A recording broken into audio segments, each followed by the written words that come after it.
Hello, everyone. Welcome back to our chats interviews with the experts of the EAAP, so the European Federation of Animal Sciences. Today, we are going to Norway with Professor Peer Berg, professor, among the other things, professor of animal breeding and genetics at the Norwegian University of Life Sciences. Good morning, Professor Peer Berg. I thought you were German, but actually you are Norwegian. So how are you today? And please, Yeah. what are you doing in Norway?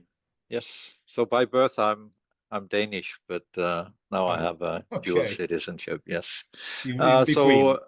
So in Norway, I am, as you said, a professor of animal breeding and genetics, but I'm also currently acting as head of department for a department on animal and agricultural sciences. Yeah, you do many things. I've seen your CV and even only your denomination when you speak somewhere or you publish something, it's pretty long. That's why I just kept it on Professor of Animal Yes. Yeah. Breeding. Yes. It was taking half of the chat only to introduce you. Yes. You were also you've been the president of one of the working groups of the EAP, actually the animal breeding genetic one, right? Yes, so currently I have two roles in EAP. So one, and I'm now in my second term. So I've been that for 4 years now, president of the working group on animal genetic resources, which is associated with the Genetics Commission. And our main responsibility is suggesting and organizing sessions dedicated towards animal genetic resources, and also to ensure that we have a good collaboration with other European entities on animal genetic resources, such as ERFP, which is the European Regional Focal Point, collaboration between the national coordinators of animal genetic resources. And That what are these always, groups, sorry, Professor, what are these groups doing besides keeping in touch with other institutions and such? Because it's the working groups are a quite important thing for the EAP. So how does it work, for instance, in your case? so in our case, it's our primary objective is to suggest sessions for the following year. And then we have to argue for those and get them into the preliminary list of sessions that is announced, for which people can submit abstracts. And then secondly, when we have abstracts, it's our role to evaluate whether we can make a feasible program within that title, or we have to change, whether we have to merge or we have to divide sessions. So both things happens. And sometimes even it's also possible that we can generate bottom-up sessions, so that we see that we have a number of submissions within an area that we could join in a session with a common theme. And then we are like organizing the session. So we are deciding who is having oral presentations, who has posters, maybe inviting an invited speaker, setting the order so that we get some coherence in the program, so that we don't have similar presentations in the start and the end, but we try to have them close to each other. And then we are physically chairing the sessions at the EAP. Okay, and so it's a collaborative work, basically, in general. Yes, it is. Yeah. And And back then, to, oh, yeah, sorry. yeah, and then my second role is that I'm currently also on the council of EAP, representing Finland, Sweden, and Norway.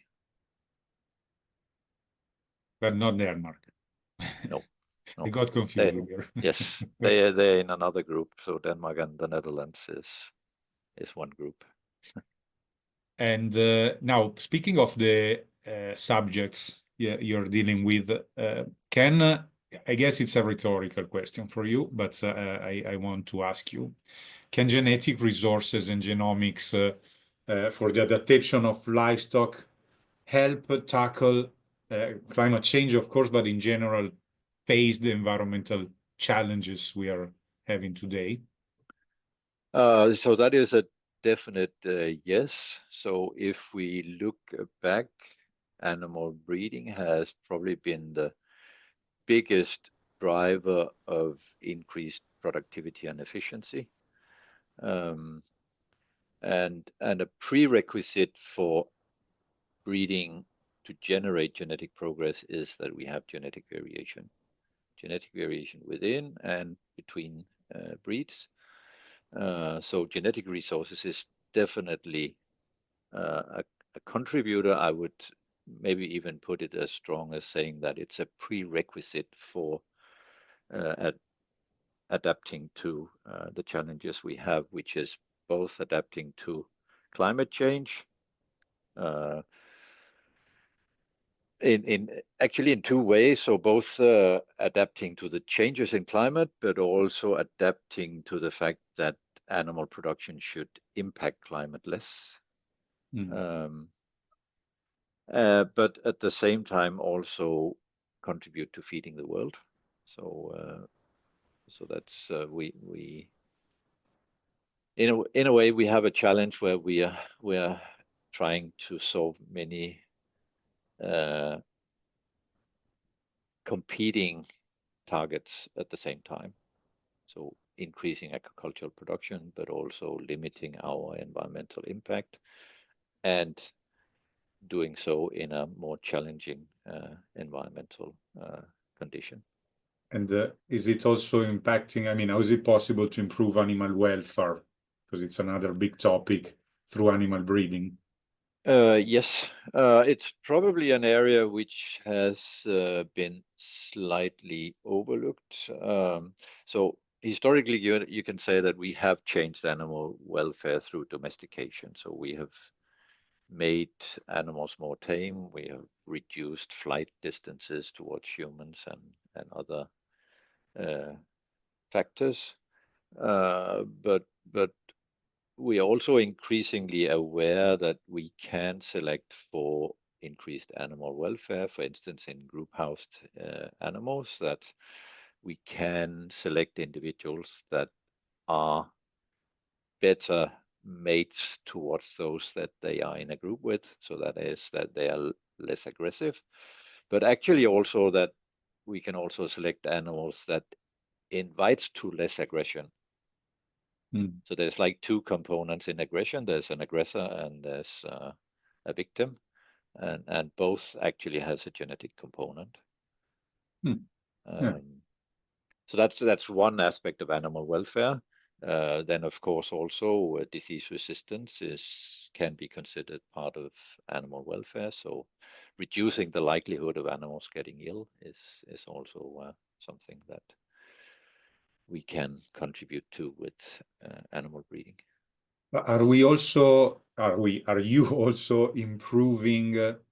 I suppose we also managed to make food, let's say the products we obtain by the animals more, how can I say, better from a nutritional perspective, because there is a bit, I mean, I suppose it is like that, but I ask you if it's really as I'm saying, as I'm supposing, but because nowadays we tend to think that food is less nutritional than before and so on. I mean, how animal breeding does impact these things? I mean, if it does, I guess so. Yes, it does. And animal breeding has changed the nutritional content of the food we are producing. So the fat content of a modern pig is way smaller than it was traditionally. So we are producing more lean meat and less fat today.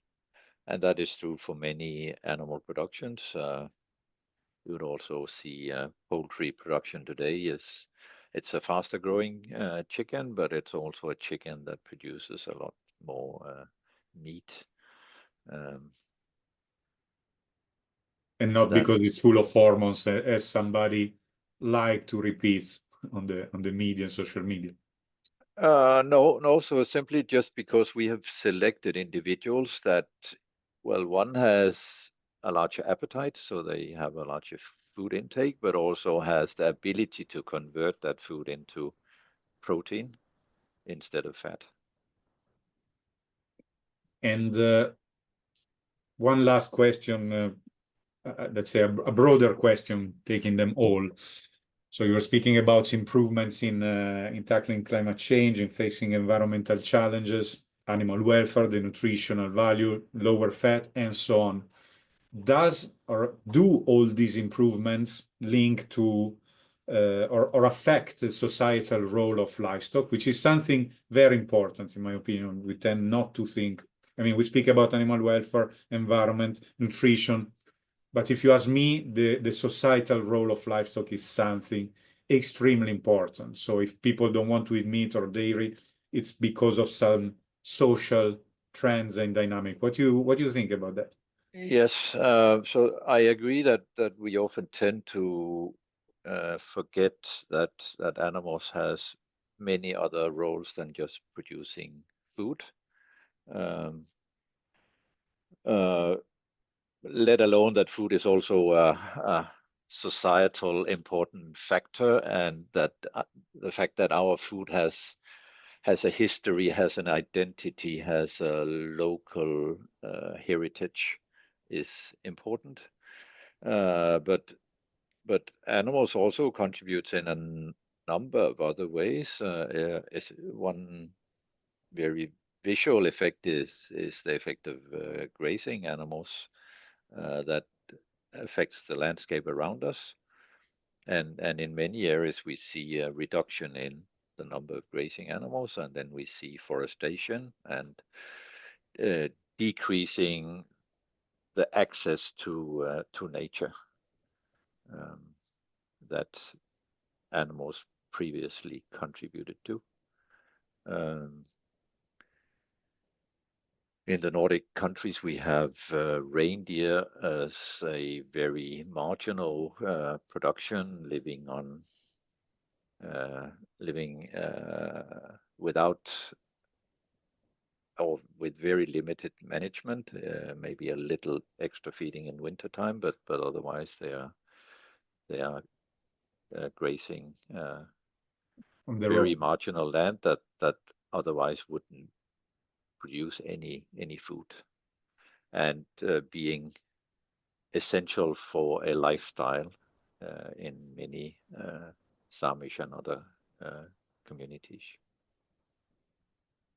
Well, thanks, Professor. I'd say that in a few minutes, basically, you could show us how genetic resources, genomics, animal breeding can impact on so many different things, important things. And I think for the time being, I would leave you here, so I don't take too much time of yours. I know you had to leave a meeting to join us. So thank you again. And well, Thank you. I invite everyone listening and watching to follow your I mean the working group of the EAP. What are the next activities you are planning? So we're planning a meeting in the working group very soon, but otherwise it is the annual EAP meeting that is like our big annual event. Oh, That's yes, in August this year in in August, and Innsbruck. yeah, Innsbruck, and so you can find all the informations about these meetings, the annual meetings, also the working groups on the website of the EAP, eaap.org. So I highly recommend you all to check out also what the group of Professor Berg is doing. And Professor, thanks again, and I hope to hear you soon again and to meet you in person. Thank you.